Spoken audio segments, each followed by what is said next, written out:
Orang yang duduk dalam lindungan yang maha tinggi dan bermalam dalam naungan yang maha kuasa akan berkata kepada Tuhan, tempat perlindunganku dan kubu pertahananku, Allahku yang kupercayai.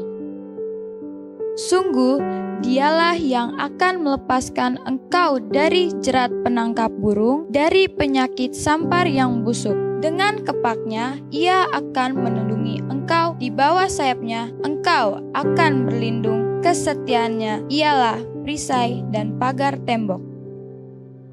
Engkau tak usah takut terhadap kedahsyatan malam, terhadap panah yang terbang di waktu siang, terhadap penyakit sampar yang berjalan di dalam gelap, terhadap penyakit menular yang mengamuk di waktu petang.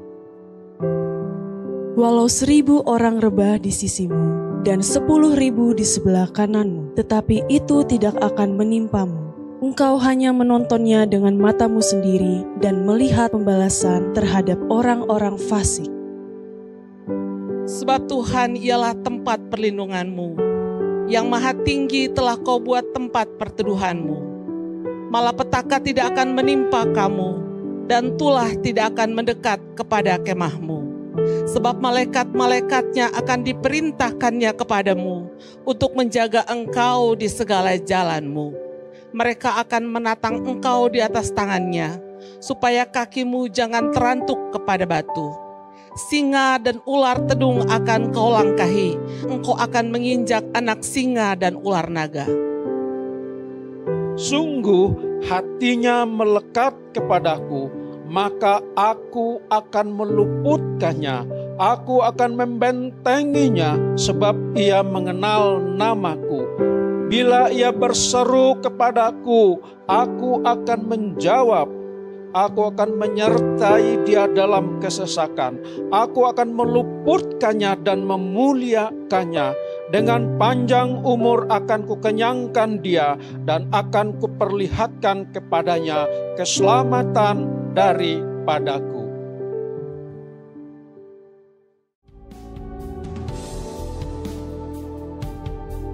Pentakosta ketiga adalah pencurahan Roh Kudus yang dahsyat di zaman ini melebihi yang terjadi di Azusa Street.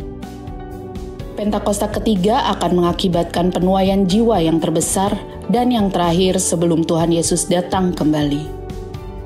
Pentakosta ketiga akan membangkitkan generasi Yeremia, yaitu anak-anak muda yang dipenuhi Roh Kudus, cinta mati-matian kepada Tuhan Yesus, tidak kompromi terhadap dosa, dan akan bergerak untuk memenangkan jiwa. Pentakosta ketiga lahir di Indonesia dan bergerak ke bangsa-bangsa. Gerakan ini dari timur ke barat dan akan kembali ke Yerusalem. Pentakosta ketiga akan memberikan kuasa untuk menyelesaikan amanat agung dan setelah itu Tuhan Yesus datang kembali.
waktu yang ada, sungguh-sungguh dengan Tuhan, supaya Dia memberikan tuntunan, lawatan, apapun yang terjadi dalam hidup kami. Terima kasih Tuhan untuk sore yang indah ini, dan kami siap diberkati Tuhan. Mari yang siap katakan bersama-sama, amin. Sore-sore yang dahsyat buat kita. Katakan haleluya, haleluya. Tuhan Yesus baik. Amin. Silakan duduk kembali. Shalom. Puji Tuhan, jangan lesu ya. Udah jam 6 berarti udah gak ngantuk lagi dong. Ini kayaknya yang di sebelah sana jomplang nih. Apakah mau bergeser ke sini jadi lebih enak?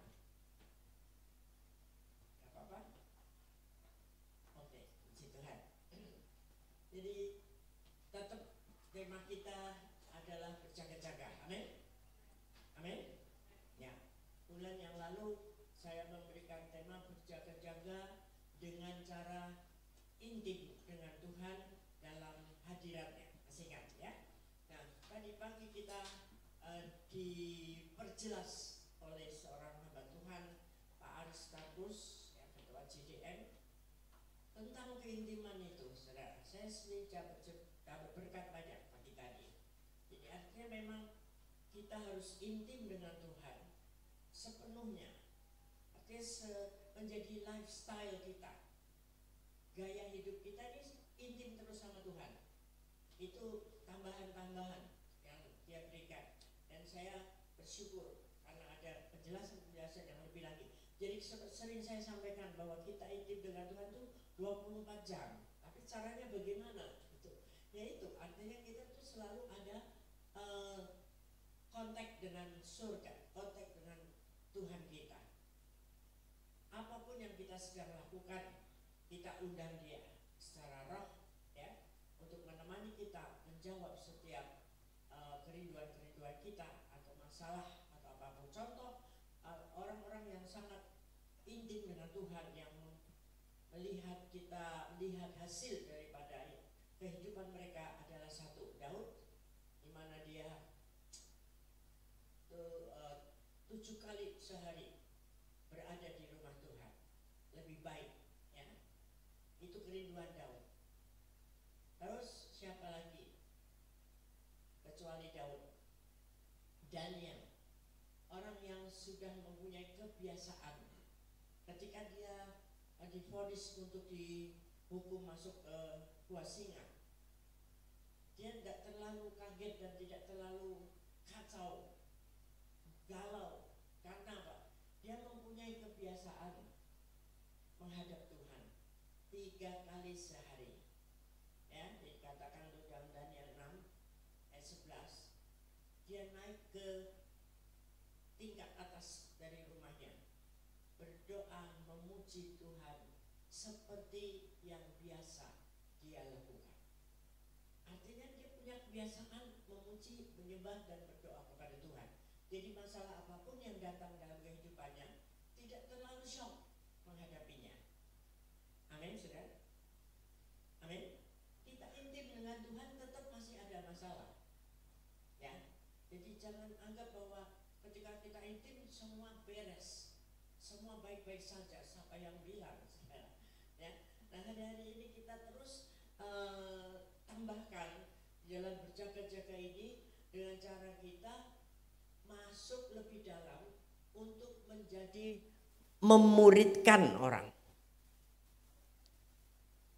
ya, menjadi pemurid, supaya orang yang kita ajak bicara atau yang kita ajak bersama-sama di dalam keintiman dengan Tuhan itu bisa menjadi lebih dewasa secara roh.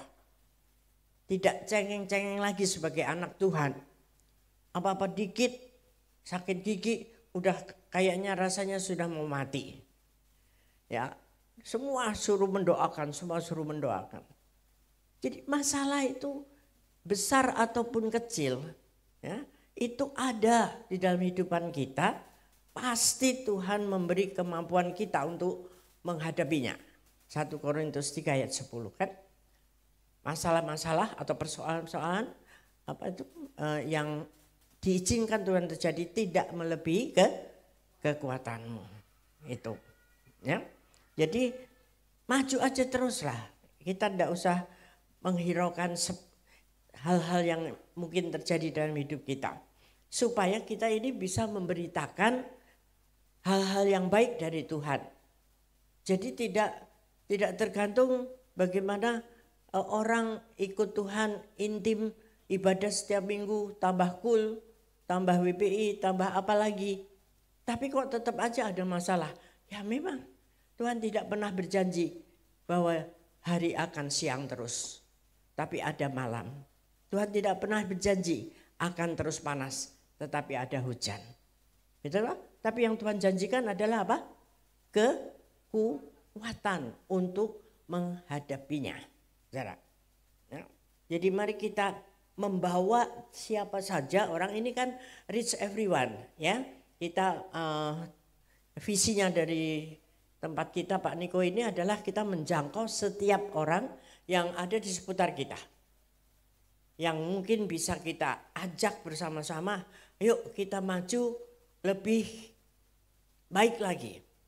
Menjadi terang, bangkit dari tidur. Seperti temanya tetap masih bangkit menjadi terang lah. Jadi bangkit itu tentu dalam posisi yang duduk atau tidur.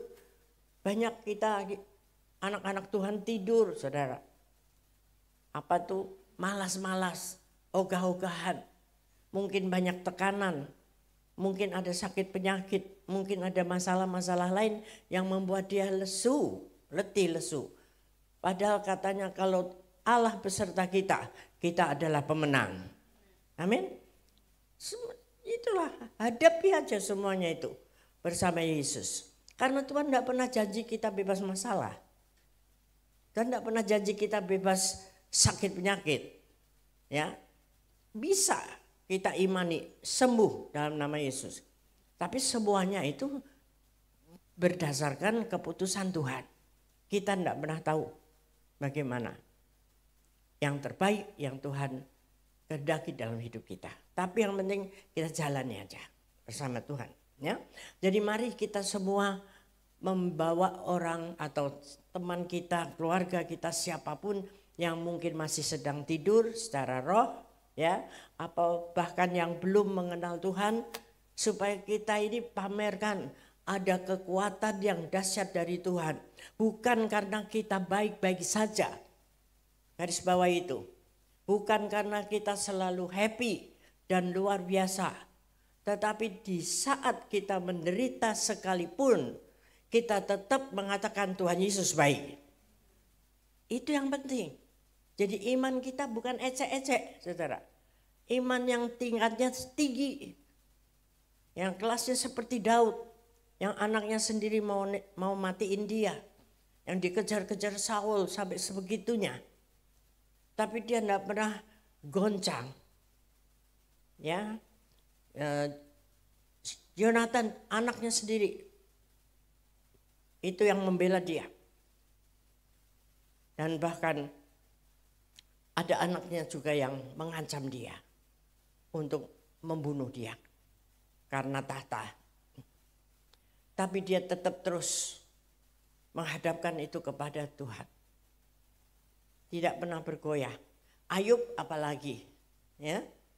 Apa yang bisa melebihi proses daripada Ayub? Enggak ada, saudara. Karena semua dihabisin Tuhan. Di awal kitab Ayub dikatakan Ayub adalah orang yang berkenan di hati Tuhan. Tapi kok wujudnya, kehidupannya menderita seperti itu. Jangan berhenti sampai situ. Serialnya masih jalan terus dengan endingnya happy ending. Amin. Karena bersama Tuhan dia tidak goyah. Dia tidak mempermalukan nama Tuhan. Bahkan istrinya sendiri menghujat Tuhan.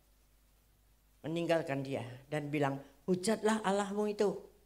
Tapi dia tidak bergeming sama sekali. Nah, kita diminta menjadi seperti itu saudara saat ini. Supaya kita ini bisa tampil beda di antara orang-orang di seputar kita. Everyone, setiap orang siapa saja yang kita temui, ini loh aku. Walaupun ada masalah, tetap yang dipandang tuh Yesus. Bukan happy-happynya. Ya, haleluya. Praktekkan kekristenan dalam hidup kita, terutama di dalam rumah tangga kita. Yang inti, ayah, ibu, anak-anak harus baik-baik saja hubungannya. Ya, bukan mesti rumah tingkat 7 atau mobil mesti 5, bukan itu. Tapi suami bertindak sebagai imam yang benar dan istri menghargai, menghormati suami, anak-anak pasti ikut serta. Hari-hari ini kita melihat begitu banyak anak-anak ABG, anak-anak teens ya, remaja-remaja itu sudah sangat mengerikan, saudara. Kehidupannya terutama di dalam masalah seks bebas, narkoba, rokok, di mana-mana mereka. Kenapa bisa sampai seperti itu? Pasti muncul masalahnya itu dari kekurang perhatian di dalam rumah tangga. Nah, mari kita tanamkan dari kecil ya, sedini mungkin supaya anak-anak itu takut akan Tuhan. Nah, dari mana kita bisa mendidik mereka kalau kehidupannya sendiri tidak oke di hadapan Tuhan, di hadapan anak-anak itu? Berkelahi terus, cekcok terus, tidak ada teladan. Kenapa anak-anak bisa menikah dengan yang tidak sepadan? Ya harusnya itu dari kecil kita udah tanamkan. Bahwa di dalam firman Tuhan kita belum pernah dirubah. Bahwa menikah yang Tuhan kehendaki adalah sepadan di dalam Tuhan. Sepadan, bukan sama Kristennya. Selalu saya garis bawahi itu. Cuman sama-sama Kristen tidak menjamin. Tapi sepadan itu artinya level rohaninya itu sama. Ya, karena kita Kristen tahu. Tapi kekuatan imannya seorang Kristen A dan yang B beda. Jadi kita mesti cari sepadan. Sama derajatnya, tingkatannya. Jadi yang satu percaya akan mujizat, yang satu juga. Kalau yang satu hanya Kristen KTP, lu mah ngomong aja mujizat-mujizat. Repot, jadi masih dalam pertengkaran terus dalam rumah tangga. Tapi kalau sepadan, enak saudara. Dalam segala masalah kita hadapkan bersama-sama kepada Tuhan dan pasti muncul sebagai pemenang. Jadi tidak ada kata udah gak cocok lagi, cerai aja. Itu yang paling gampang keluar sekarang ini saudara. Padahal itu yang paling dibenci Tuhan. Menikah dalam Kristen apapun alasannya tidak ada cerai. Pokoknya. Ya. Karena apa? Seketika itu. Kalau menghadapkan itu kepada Tuhan. Pasti ada jalan keluar. Ada yang amin? Amin. Doakan ya sebagai ibu, sebagai oma, opa, apa sebagai ayah, ibu, terus doa. Anak-anak kita mulai dari sekecil mungkin perkenalkan dia kepada Tuhan. Jangan anggap oh ya nanti aja dia kan masih kecil. Enggak. Bahkan di dalam kandungan ibu kita udah serahkan dia kepada Tuhan. Itu beda munculnya. Ya, pengurapan itu tidak sembarangan saudara. Baiklah. Nah, terus kita hidup di dalam kekuatan yang dari Tuhan melalui keintiman kita. Lalu ditambah dengan kita sekarang memuridkan. Menjadikan orang-orang di seputar kita dewasa di dalam Tuhan. Tidak sedikit-sedikit tuh, aduh ngeluhnya banyak sekali. Padahal mungkin dia sudah melayani. Mungkin dia sudah jemaat kul bertahun-tahun. Tapi tetap ininya tidak berubah-ubah. Tingkat rohaninya sama terus. Ya. Dikit-dikit panggil siapa, mendoakan. Padahal roh yang ada dalamku itu sama semuanya. Amin. Amin. Nah, sadari itu saudara. Dia hamba Tuhan, dia pendoa, dia siapa kita sebagai jemaat Tuhan, semua kita anak-anak Tuhan yang diurapi oleh Tuhan dan sudah terima berkat kuasa daripada Roh Kudus itu. Sehingga kita punya kuasa, tinggal mau dipraktekkan apa enggak. Itu loh yang pentingnya. Ya, terus maju. Jadi jangan memandang orang lain lebih daripada kita. Kita sama, kita semua punya Allah yang sama, punya Roh Kudus yang sama. Tinggal bagaimana respon kita untuk mengaktifkannya. Ya. Nah, hari-hari ini kita terus masuk dalam intim yang lebih lagi. Di dalam kita diproses Tuhan, dimurnikan Tuhan, tidak sampai molorot, tidak sampai gugur iman kita. Kita akan lihat ayat kita Maleakhi 3. Amanat agung tentunya saudara sudah tahu ya. Di Matius berapa? Yang harus kita selesaikan hari-hari ini sembari berjaga-jaga menjadi orang yang benar di hadapan Tuhan untuk menjalankan amanat agung yang Tuhan perintahkan kepada kita. Pergi, jadikan semua bangsa muridku. Bukan jadikan semua bangsa orang Kristen, tapi muridku. Artinya murid itu belajar terus. Sehingga dewasa, berpengetahuan. Karena umatku binasa karena tidak berpengetahuan. Ya. Oke. Nah.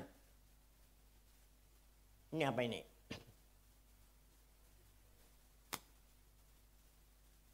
Kalau sudah muncul ayatnya.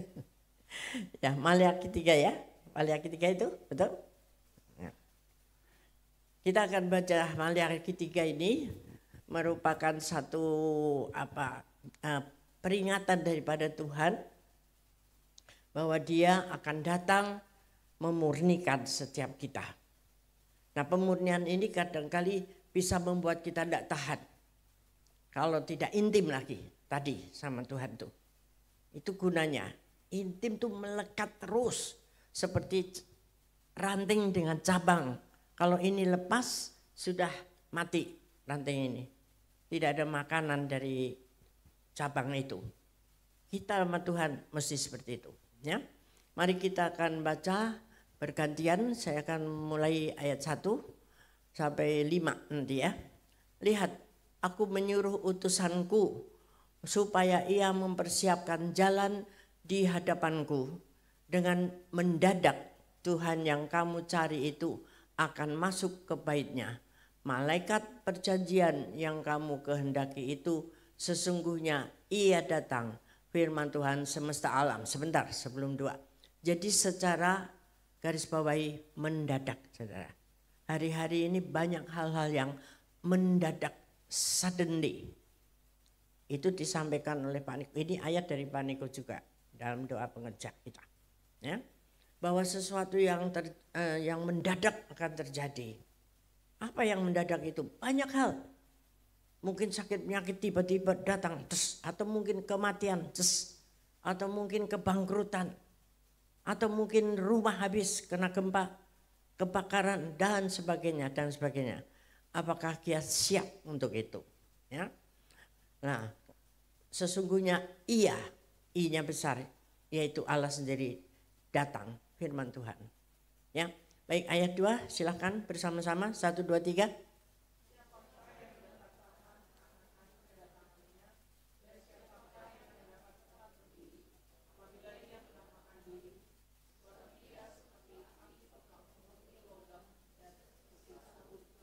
Ya, stop dulu ya. Jadi kalau ia datang, tunggu dulu, dua dulu, jangan pindah dulu ya. Siapa yang dapat tahan akan hari kedatangan Tuhan itu?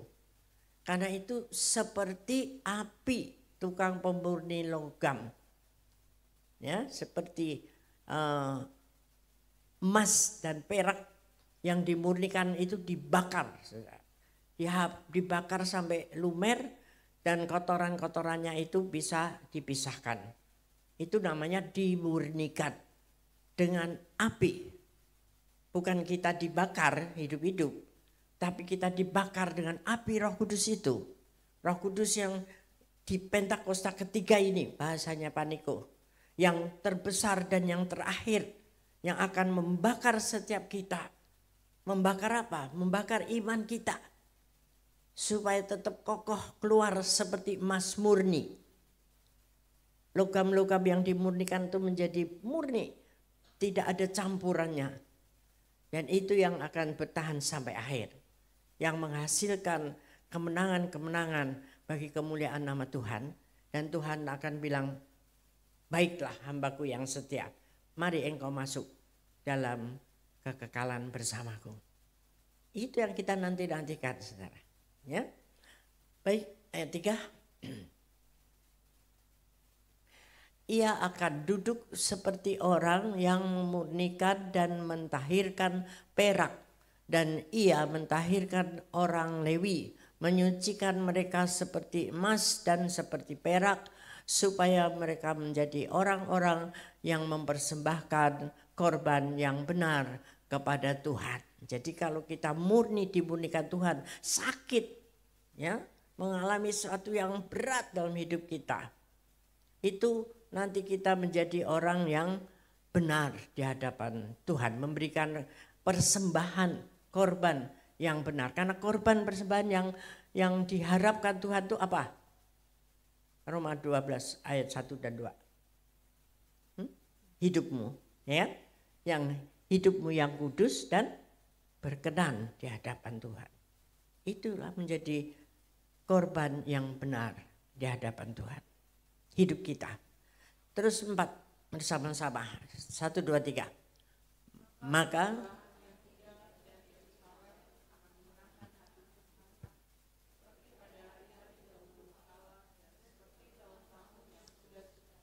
kayaknya di sini lebih dari 5 ya. Suaranya lembut sekali. Ya. Ayo sekali lagi dong, yang kuat gitu ya, yang semangat baca firman Tuhan. 1, 2, 3. Maka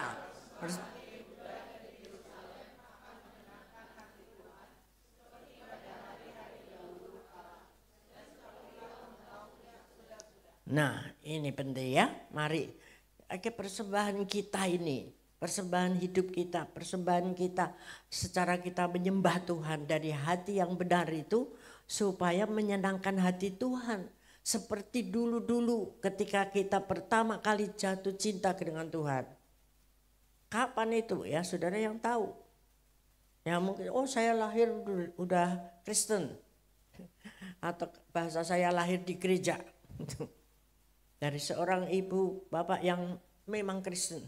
Tetapi pasti ada satu momen kelahiran baru engkau. Di mana perjumpaan dengan Tuhan yang membuat kita luar biasa dengan Tuhan. Nah itulah momen itu yang disebut sebagai apa? First love. Cinta yang mula-mula dengan Tuhan. Sama seperti kalau engkau jatuh cinta mula-mula itu, semua pikirannya ke situ terus.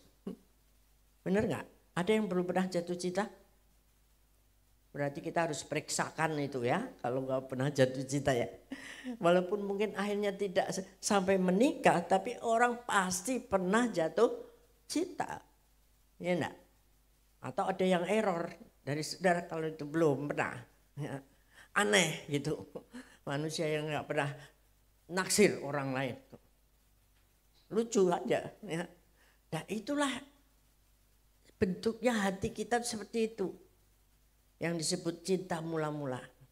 Kebalikan seperti itu pada waktu kita sedang getol sama Tuhan. Kalau dengan masalah makin lama makin merosot. Banyak orang bilang ngapain kamu ibadah tiap minggu akhirnya toh juga seperti ini. Ya. Bangkrut, ditipu orang, anak sakit, sekolah nggak selesai dan sebagainya. Itu intimidasi iblis yang kita harus katakan, hai iblis, nyah engkau daripadaku, karena Allah besertaku. Amin. Ya, ayat berapa sekarang? 5. Yuk sama-sama ayat 5 ya. Aku akan mendekati kamu untuk menghakimi dan akan segera menjadi saksi terhadap tukang-tukang sihir, orang-orang berzina, dan orang-orang yang bersumpah dusta, dan terhadap orang-orang yang menindas seorang upahan, janda dan anak piatu, dan yang mendesak ke samping orang asing dengan tidak takut kepadaku, firman Tuhan semesta alam. Ini masanya orang-orang yang tidak hidup benar di hadapan Tuhan akan dibukakan kalau tidak cepat-cepat bertobat, saudara. Apa saja mereka itu, tukang sihir, ya, orang-orang yang berzina. Saudara lihat sekarang hari-hari ini di medsos, begitu dahsyatnya, ya, pendeta berzina itu mempermalukan, mempermalukan nama Tuhan sangat amat. Kalau dulu-dulu orang itu bisa menutupi, saudara, sekarang nggak bisa, apalagi dengan adanya medsos sekarang, ya. Orang begitu gampang menyiarkan itu ke seluruh dunia. Bagaimana nama Tuhan bisa dipermuliakan kalau kehidupan seperti itu? Ada hamba Tuhan yang sadis, ya, yang menyiksa istri, anak-anaknya. Itu semua dibongkar Tuhan. Karena terbatas kemampuan manusia ini untuk terus menutupi itu. 20 tahun ditutupi, saudara. Bertahan dengan kejadian itu. Dan hari-hari ini semua dibukakan Tuhan. Tinggal mau bertobat atau enggak. Kalau enggak mau, ya sudah, tertinggal. Walaupun dia hamba Tuhan lah, apalah. Padahal hamba Tuhannya itu dia mengangkat dirinya sendiri ternyata. Kalau kita dengarkan, telusuri. Mana ada hamba Tuhan yang istrinya enggak tahu bahwa dia ada di gereja mana. Itu sangat aneh sekali. Ya. Jadi pembohongan seperti dusta itu tadi, ya. Orang-orang yang penuh dengan dusta, orang-orang yang menindas siapa? Orang upahan. Berapa banyak pekerja-pekerja kita yang di luar negeri dan dalam negeri tidak diupah, tidak digaji. Mereka kerja seperti kerja rodi, seperti kerja paksa, tidak ada berhentinya. Tapi tidak menerima gaji dengan alasan disimpan dan sebagainya. Nah itu menindas, ya, orang upahan, janda dan anak piatu. Ini musimnya Tuhan akan buka semuanya itu sehingga mereka akan dipermalukan dan mendesak ke samping orang asing dengan tidak takut kepadaku. Ya, pokoknya ini. Intinya itu Tuhan sedang memurnikan kehidupan anak-anak Tuhan, hamba-hamba Tuhan. Jadi kita sebagai anak-anak Tuhan, sebagai apapun, lebih baik kita cepet-cepet tuh ngaku duluan gitu. Ya, sebelum kita dipermalukan seperti itu, saudara. Supaya yang penting kita udah hidup benar. Kalau memang masih dikehendaki Tuhan untuk kita ada penderitaan-penderitaan yang kita jalani, ya jalanin aja. Tidak usah kita merasa, waduh aku dosa apa. Kalau misalnya ada sakit penyakit berat, ya, atau ada kesusahan-kesusahan lain, penderitaan lain, tapi engkau sudah benar-benar melakukan apa yang Tuhan mau, jalan aja terus. Dan tidak usah dengar omongan-omongan orang yang seringkali menghakimi, dosa apa dia? Dosa apa dia? Ya. Kita nggak tahu, semua itu Tuhan yang tahu, saudara. Jadi begini kesimpulannya, pemrosesan itu terus terjadi. Ya. Kalimatnya begini, saudara. Jadi jangan beranggapan bahwa orang yang hidupnya baik-baik saja itu sudah pasti tidak ada dosa. Nanti, jadi kalau hidupmu baik-baik saja belum tentu itu bebas dosa. Mungkin belum waktunya untuk dibongkar.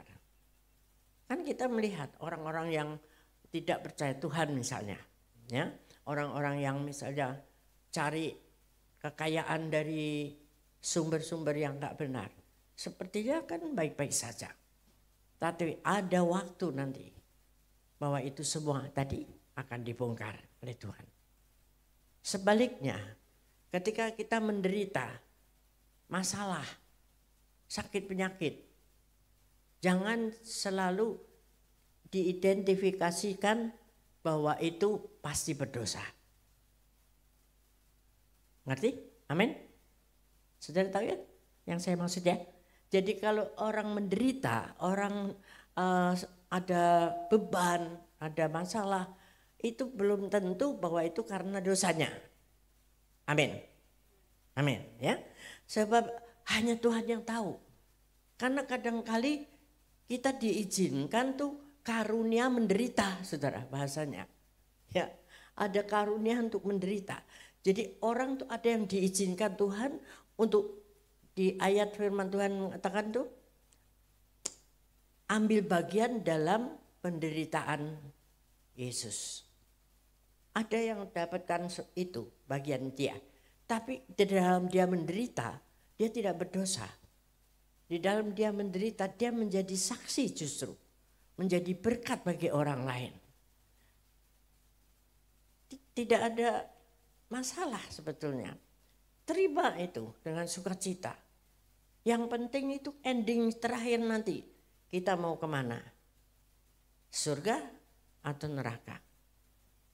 Kalau hati kita benar, di dalam penderitaan sekalipun, ya, kita happy-happy aja.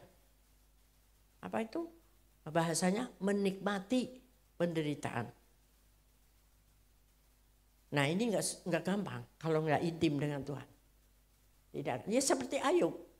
Ketika dia menderita, luar biasa penderitaannya. Tidak hanya sakit penyakit tubuh, tapi semua harta anaknya semua mati. Saudara. Jasmani, rohani semua habis. Ya, tetap dia tidak menyalahkan Tuhan. Dan akhirnya, endingnya, Tuhan memberkatinya 2 kali lipat. Nah, jangan sampai kita berhenti sebelum ending. Seringkali manusia seperti itu. Udahlah, nggak Tuhan-Tuhanan lagi, stop aja, aku udah nggak kuat nih. Nah, di situ padahal selangkah lagi engkau akan terima berkat itu. Rugi dong, ya kan? Ya. Tekuni aja. Yang penting kita tidak hidup dalam kesalahan. Itu aja. Kalau ada kesalahan-kesalahan masa lalu, kita minta ampun sama Tuhan. Mungkin beberapa saat belum lama ini, saudara lihat mungkin di YouTube atau dengar dari teman-teman seorang hamba Tuhan yang saya katakan itu luar biasa. Yang namanya Pendeta Riza Solihin. Ada yang dengar? Ada yang tahu di YouTube? Ya? Ini orang dari Muslim, saudara. Dia bertobat, dipakai Tuhan luar biasa. Tapi pemrosesannya itu, kalau saya dengar kesaksiannya sebelum meninggal, ya 9 tahun pertama dalam kehidupan di rumah tangganya itu, wah gonjang ganjing. Padahal sudah Kristen, sudah melayani Tuhan. Istrinya juga Kristen banget. Itu masih luar biasa masalahnya di dalam rumah tangganya. Hampir mau bunuh istrinya. Karena apa? Dia punya masa lalu. Ya, pernah narkoba. 20 tahun mengkonsumsi narkoba. Nah tentu itu ada efek. Sampai berapa lama kita nggak tahu. Nah puji Tuhannya mereka tidak stop sampai situ kan. Lanjut terus dengan doa, dengan pengarahan, dengan dukungan hamba-hamba Tuhan lain. Akhirnya mereka selesai dengan proses itu, masuk di dalam pelayanan yang lebih lagi. Dan semua orang atau hampir banyak sekali orang kemarin nangis, ya mereka bersaksi banyak diberkati melalui hamba Tuhan ini. Jadi yang paling akhir-akhir itu merasakan dia seperti sempurna lah. Banyak menolong orang, ya, menjadi berkat bagi orang-orang yang sudah disingkirkan, yang sudah tidak dianggap oleh dunia ini. Dia menjadi berkat di situ. Ya, tapi kenapa 2 bulan terakhir sebelum meninggal dia menderita berat, sakit yang ya sepertinya tidak ditemukan sakitnya. Sudah 3 kali operasi, sudah habis uang mungkin miliaran itu.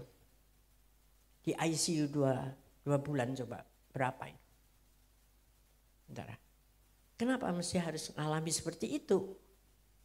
Padahal dia banyak memberkati orang. Baik secara materi, rohani, mendidik, membimbing orang-orang untuk jadi kenal sama Tuhan, jadi berubah, berbalik kepada Tuhan. Banyak sekali yang kesaksian itu diberkati melalui hidupnya. Tapi terjadi seperti itu. Kita tidak bisa menjudge menghakimi, oh ini begini, enggak, saudara. Tapi yang jelas pada ending daripada hidupnya, akhir daripada hidupnya berguna bagi kemuliaan nama Tuhan. Amin. Itu yang paling penting, itu yang dinilai Tuhan. Di akhir daripada perjalanan hidup kita itu, kita memuliakan nama Tuhan melalui hidup kita. Masih 57 tahun. Belum sampai 70, katanya batasnya 70. Sekarang makin pendek, saudara. Banyak kepala 5 check out. Jadi yang kepala 7 udah kelewatan gitu kan. Ya des. Kepala 4 ada nggak yang pulang? Ada nggak? Kepala 4 yang pulang ke rumah Tuhan? Ada? Ada, banyak. Kepala 3 ada? Ada. Kepala 2 ada? Bayi ada nggak? Ada. Jadi tidak tergantung usia. Ya? Dan hari-hari ini lebih-lebih lagi. Ada yang mendadak-mendadak. Sesuatu datang mendadak. Itu firman Tuhan. Ya, belum lama juga ada kenalan jatuh di kamar mandi. Langsung ke rumah sakit game, saudara. Ada saudara dari pengerja kita Pak Henry jatuh di tokonya, berdarah-darah, bawa ke PON, selesai. Nggak pakai A, nggak pakai B, saudara. Nah itu sakitnya apa? Nggak terdeteksi.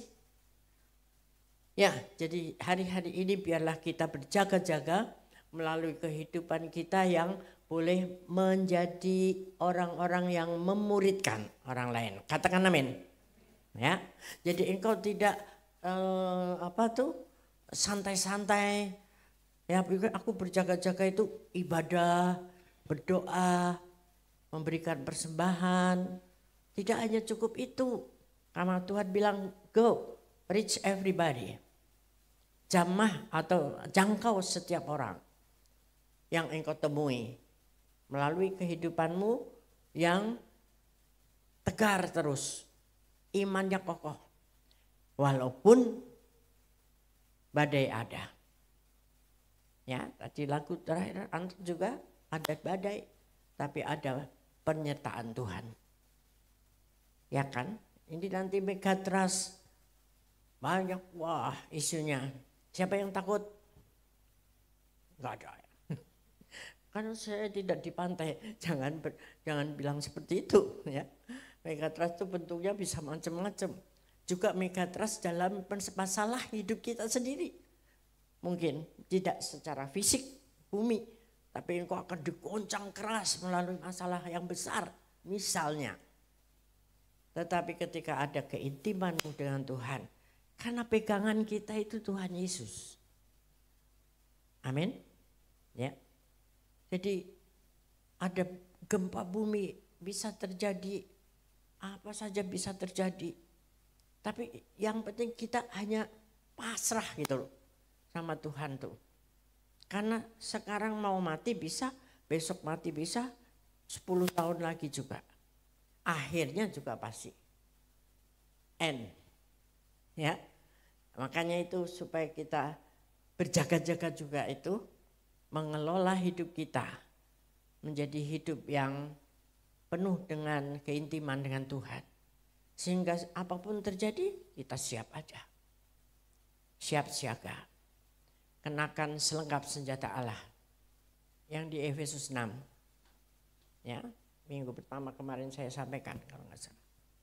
Firman Tuhan ya doa hidup benar. Itu. Jangan lengah-lengah sekarang ini.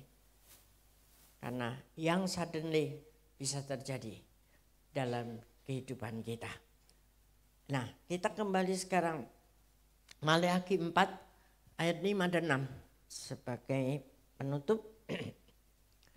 Maleakhi 4 ayat 5 dan 6. Sesungguhnya aku, yaitu Allah, akan mengutus Nabi Elia kepadamu menjelang datangnya hari Tuhan yang besar dan dahsyat itu.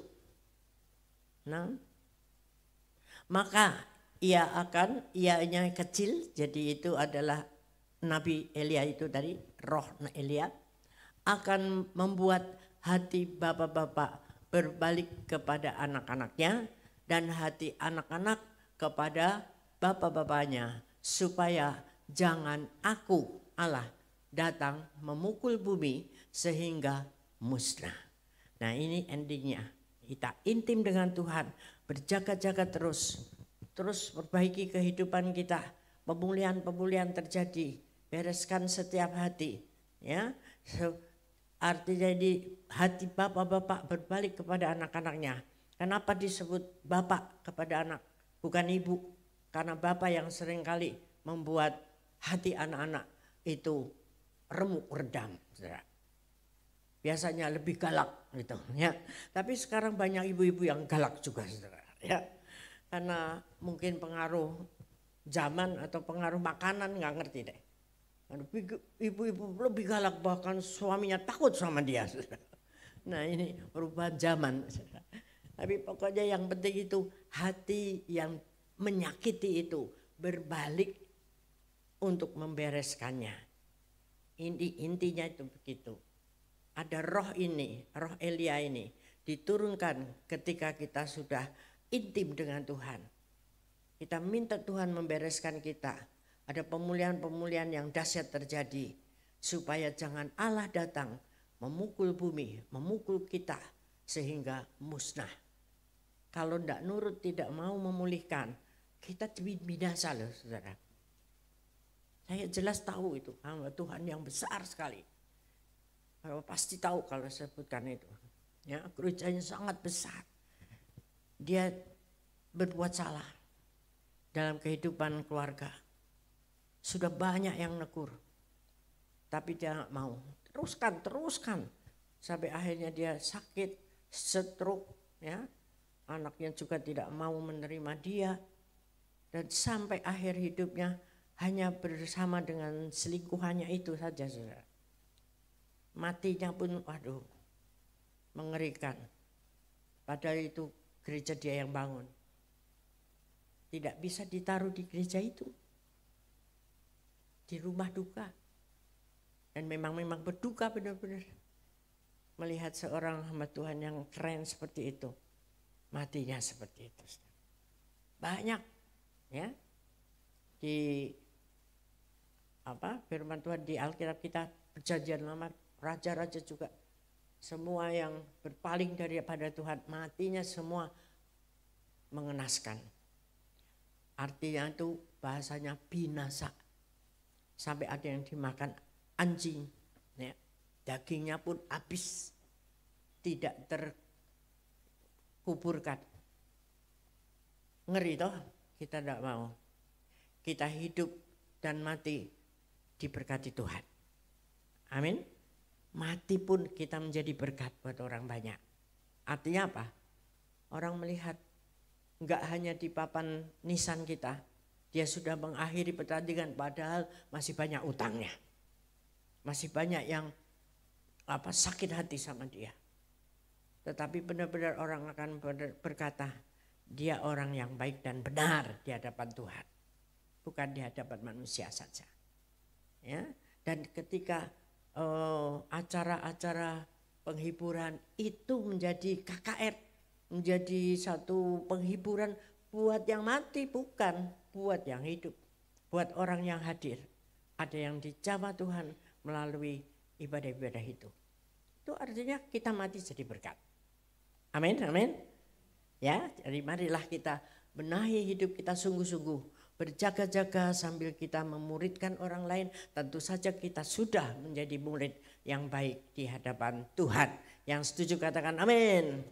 Yang kuat aminnya, amin. Ayo mari kita selesaikan ibadah kita dengan kita katakan, Tuhan tidak pernah janji hari selalu panas, ya. Tapi Tuhan berjanji memberikan kekuatan bagi orang-orang yang berharap kepada Dia. Dan engkau pasti keluar sebagai pemenang-pemenang. Jangan gugurkan imanmu, sayang. Ya, karena Tuhan sebentar lagi sudah mau datang kembali. Yuk kita bangkit berdiri, sambut firman Tuhan. Apapun yang terjadi, aku tetap Yesus yang aku sembah. Amin.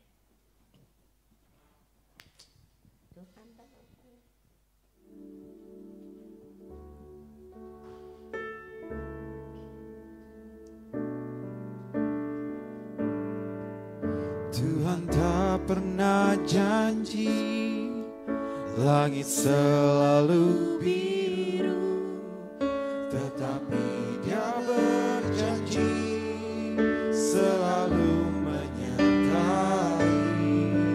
Tuhan tak pernah janji jalan selalu rata, tetapi Dia berjanji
setia dan percaya kepadanya.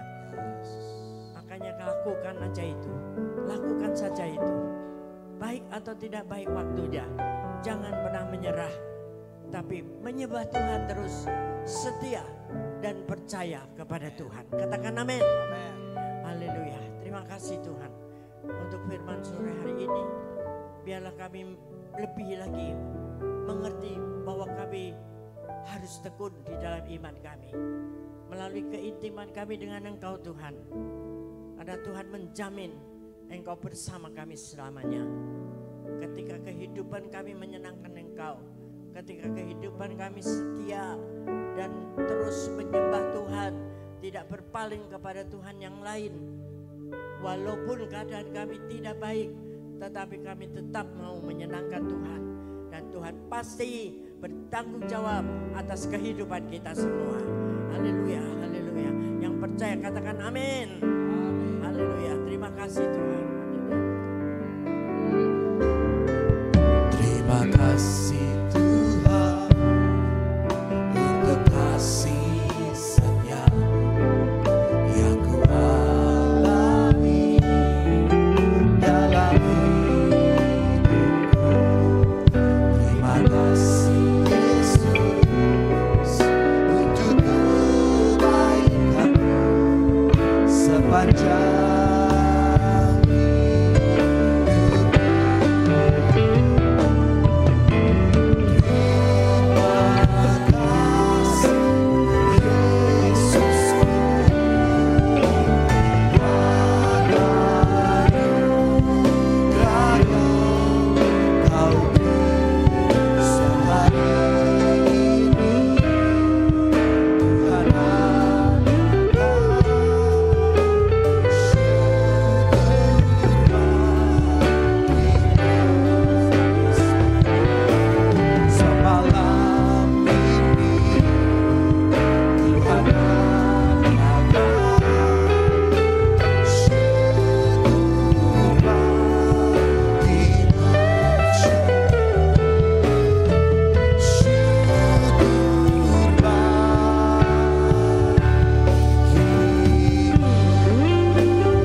apabila engkau datang dengan bimbang, dengan keputusasaan, engkau pulang sebagai pemenang-pemenang.